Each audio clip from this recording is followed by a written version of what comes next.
The Delhi Sultanate, the Golden Tiger, and the Jeweled Peacock.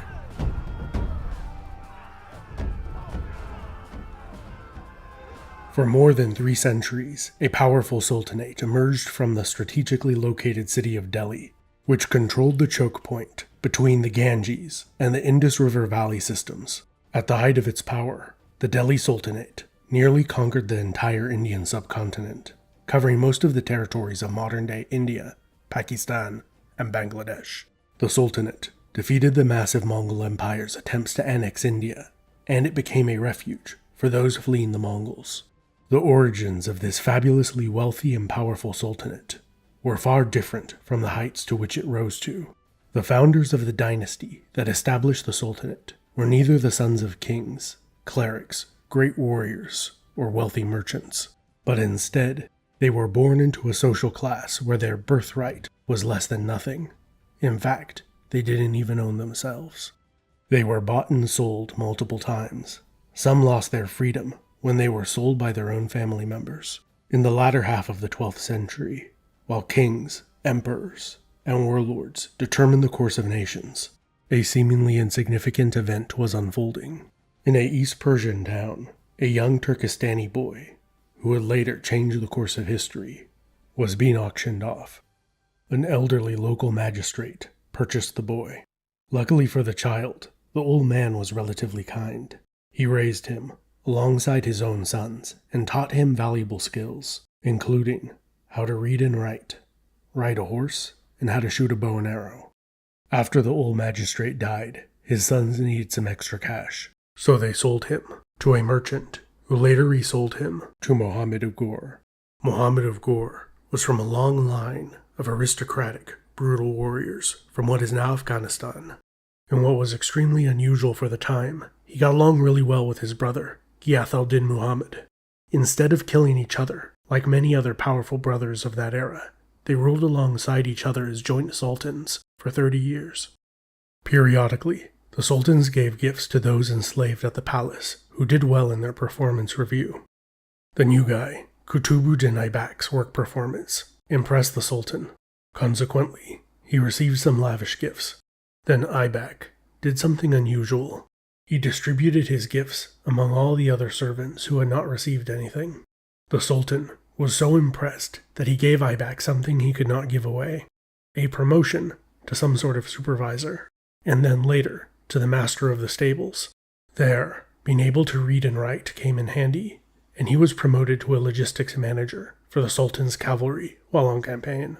While Muhammad of Ghor campaigned against Khorasan in Central Asia, Aybak was captured and placed in an iron cage to slowly die. After successfully campaigning in the region, the sultan saw Aybak rotting in the cage. The pitiful sight greatly moved the sultan. After Aybak was released, he was given promotions and gifts, which he probably gave away. Aybak thrived in every job he was promoted to, up to the rank of general. After conquering the Indus Valley, the Ghurids felt confident they could conquer deeper into the Indian subcontinent. There, they faced the Rajputs, a warrior class trained since childhood in the art of war. For centuries, the Rajputs had crushed any attempt by Muslim states to expand to the east of the Indus Valley plain. The Ghurids thought they were different than all those that had failed before them, and then they got whooped on, beat up, and humiliated by the Rajputs. However, the Ghurids did not give up easily and learned from their mistakes. The following year, they returned with a new army that had a much larger cavalry contingent. The Ghurids used hit-and-run, feigned retreat tactics en masse against the Rajputs, who were unpracticed countering that tactic. This led to a resounding Ghurid victory. With the Rajputs defeated, little formidable resistance stood in the Ghurids' way. In only a few years, they conquered most of the northern Indian subcontinent. And then, it nearly all fell apart even quicker. Muhammad of Ghor was slain under mysterious circumstances. With way too many suspects and literally medieval forensic investigative techniques, nearly everyone decided to blame everyone else, and the whole empire fell into civil war, with multiple factions vying for supremacy. As the civil war raged on, many rallied to Aybak's cause, as he had a reputation for being fair and generous. Over the course of 3 years, he defeated numerous rivals and consolidated his position in northern India. As his capital and base of operations, the cities of Lahore and Delhi were used. Lahore was a grand old city that had been the capital of multiple previous states and empires. In contrast, Delhi had been a relatively small, inconspicuous, fortified Rajput city that suddenly found itself at the nerve center of an emerging empire. Consequently, Delhi began to expand rapidly. Aibak finally established internal peace, prosperity, and stability in his new empire. So, he decided to do something fun and relaxing, like playing polo. Then he fell off his horse and died. Sold for a few coins early in life, Aibak died at the age of 60 with absolute control over a vast empire populated by millions of people. During his life, he was so famously generous that for the next 4 centuries in that region, calling somebody an Aibak of that time was a common compliment for a generous person. Aibak had no apparent successor, so the generals, officers, and nobles in Lahore did the democratic thing and voted for the most popular among them to be crowned the Sultan. A man named Aram Shah won the vote, and a peaceful transition lasted not much longer than about 5 minutes. The problem was, almost nobody outside of the corrupt old city of Lahore liked Aram Shah. The governors of the Sindh and Bengal rebelled. The rest of the military officers and nobles backed Aibak's son-in-law, Iltutmish. Iltutmish was probably not declared his heir, probably because Aibak thought he still might possibly have a newborn son. Iltutmish defeated the elected sultan, and then the rebel governors. Iltutmish had a very similar origin story to Aibak. When he was young, his own brothers, who were jealous that he was not only very intelligent, but also very good-looking, sold him to traveling merchants. After that, he was bought and sold multiple times, and ended up being owned by Aibak. Under Aibak's tutelage, Iltutmish rose through the ranks in the Ghurid and succeeding Delhi Sultanates.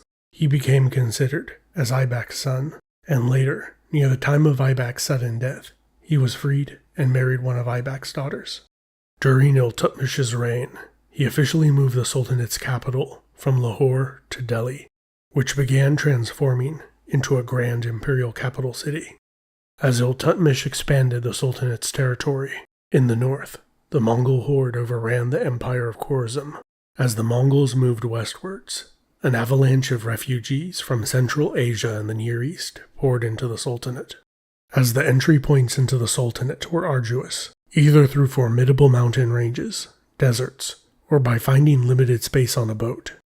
The refugees that arrived in the Delhi Sultanate were generally the wealthier members of their collapsed societies.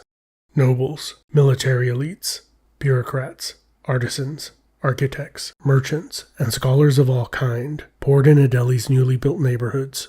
With them, they brought knowledge and as much wealth as they could possibly haul away from their destroyed homelands. By the end of Iltutmish's 25-year reign, the city of Delhi had transformed into a cultural, intellectual, and economic hub. But Iltutmish realized he had one big problem. All of his sons were a bunch of pleasure-loving lazy losers. He hadn't been much of a father to any of his surviving sons, as he spent all the time he could training his eldest son to succeed him, and when his eldest son died, he didn't like the backup options. On the other hand, he had a daughter named Razia, who had previously effectively administered the city of Delhi for a year while her father was campaigning against rebels. So he made the highly unorthodox decision by naming his daughter Razia as his successor. 5 years passed, and shortly before Iltutmish died, he summoned one of his sons to Delhi and declared him his heir. The new sultan, Ruknuddin, was an instant disaster when not blinding or killing family members and military officers. He enjoyed riding his elephant while drunk through bazaars while scattering gold coins on the ground, and he left most of the empire's administration to his mother. After 6 months of Ruknuddin's carnival of death, his sister Razia heard she was about to be executed. So, she came up with a risky plan. She attended a large congressional prayer and incited the crowd of commoners to storm the palace and capture Ruknuddin's mommy. The plan worked, and most of the soldiers in Delhi joined the rioting commoners. Hearing the news, Ruknuddin, who was trying to put down a revolt elsewhere, hurried back to Delhi with his army. where he was quickly captured and executed. After putting down a few rebellions, the empire's nobles and military officers accepted Orazia as the Sultana. However, they expected her to be a puppet ruler, and she was not. She put her name on coins, rode about on her elephant at public state events like her father, and appointed her loyalists to all the top positions. Eventually, this was too much for the majority of the officers and nobles, so they rebelled, deposed, and replaced her with another one of her brothers. When the Mongols raided the Sultanate, he was either too scared or indecisive to attack them. So, the ruling council of 40 chiefs deposed him and replaced him with one of Iltutmish's grandsons. Eventually, like his aunt Razia, he mistakenly thought he was a real sultan, so they had him eliminated too. Then, they put another of Iltutmish's sons on the throne, and finally, on the 5th try, they got the puppet they were looking for. He had a long and uneventful reign, while a former Mamluk that had belonged to Iltutmish named Balban ruled from behind the throne. After the last of Iltutmish's heirs died without leaving an heir, Balban assumed the throne. During his long reign, he stabilized the empire, recaptured lost territory, and successfully fought off Mongol incursions. Balban's grandson succeeded him to the throne, while the young ruler spent his time on wine and women. Jalaluddin Khalji, a warlord from an Afghan tribe of Turkic origin, guarded the empire's border from the Mongols. Jalaluddin Khalji knew the Mongols well, as he had been a warlord in Mongol service previously for many years, and then he was hired by the Delhi Sultanate to guard their border. After successfully fending off the Mongols and seeing the weak and decadent court in Delhi, Jalaluddin organized a palace coup, which succeeded. Jalaluddin usurped power with shedding relatively little blood. The 70-year-old sultan had spent a lifetime fighting for or against the Mongols, and then he defeated them again as sultan. Despite a lifetime spent as a warrior in the most brutal of conditions, Jalaluddin had a reputation as being mild-mannered, humble, and kind towards even the lowliest of peasants. His nephew, Alauddin Khalji, did not have this reputation. He had his uncle killed and usurped the throne. Alauddin was a talented military commander and administrator. During his reign, the largest ever Mongol invasion of India was defeated. Afterwards, with the roles reversed, he ordered the regular raids of the Mongol Chagatai Khanate. Alauddin proceeded to go on a cavalcade of brutal conquests in the subcontinent, against the Rajputs and southern kingdoms of the Deccan. Because of his vast conquests, he stylized himself as the second Alexander on his coins. Through plunder and effective economic management, Alauddin presided over a booming and well-run economy. He also effectively used cruelty, intimidation, and massacres to keep his empire's frightened subjects in line. After he died at about the age of 50 from either sickness or the assassin's blade, nobody was kept in line, and the empire plunged into a series of palace coups and civil war that lasted 4 years. This chaos was brought to an end by a provincial governor, Ghiyath al-Din Tughlaq. Tughlaq claimed his dynasty was of Sassanid Persian descent, but numerous historians have doubted the connection. He was definitely an experienced commander, who, like the founder of the Khalji dynasty, had gained his experience fighting the Mongols. Like Jalaluddin, Tughlaq also defeated a Mongol invasion after becoming sultan. He then proceeded to conquer Bengal in the east. After returning from his conquests, he died instantly and unexpectedly. When a wooden pavilion he was standing on collapsed, it killed him and one of his sons. Some suspected sabotage. His son, Muhammad bin Tughlaq, oversaw the heightened power of the Delhi Sultanate, and he squandered it. The Sultan fancied himself a great intellectual and was constantly reading and studying. He also didn't take anyone else's advice. He was later known as the Mad Sultan, the eccentric prince, or the wisest fool. He definitely thought outside of the box, in expensive and wasteful ways. He forcibly moved the capital city's population from Delhi far to the south, and then changed his mind after a few years and had everyone move back up north. He also raised a gigantic army, 375,000 men strong, and paid them in advance to do nothing, and then disbanded them. Later, he raised another large army and marched it into the Himalayan mountains, with the goal of conquering China.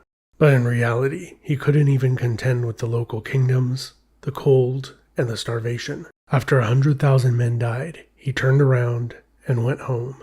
Due to his rampant mismanagement, by the end of his reign, widespread famine and revolt were endemic throughout the empire.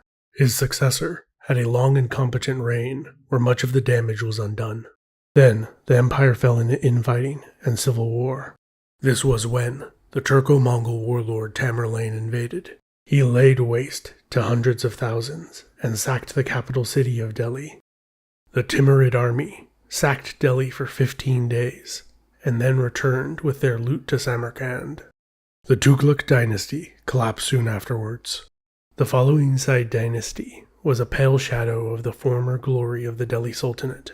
After a few decades, the weak Said dynasty was overthrown by the Lodi dynasty, of Turco-Afghan origin. Compared to its predecessors, the Lodi dynasty was incredibly stable, with only 3 sultans in 75 years. They expanded their territory in the east, while losing a little in the west, and they moved the capital south to the newly founded city of Agra. After a long period of relative stability and generally competent rule, the Mongols, who claimed descent from Genghis Khan and Tamerlane, invaded the Indian subcontinent. The Delhi Sultanate was able to field a larger army, which had a massive contingent of 1,000 war elephants. The Mongols had no elephants, but the Mongols brought handheld firearms and cannons. During the battle, the sound of the cannon terrified the elephants. They became disoriented and rampaged through the ranks of their own army.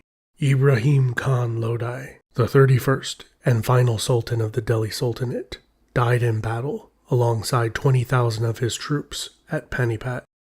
The Mughals went on to conquer most of the Indian subcontinent.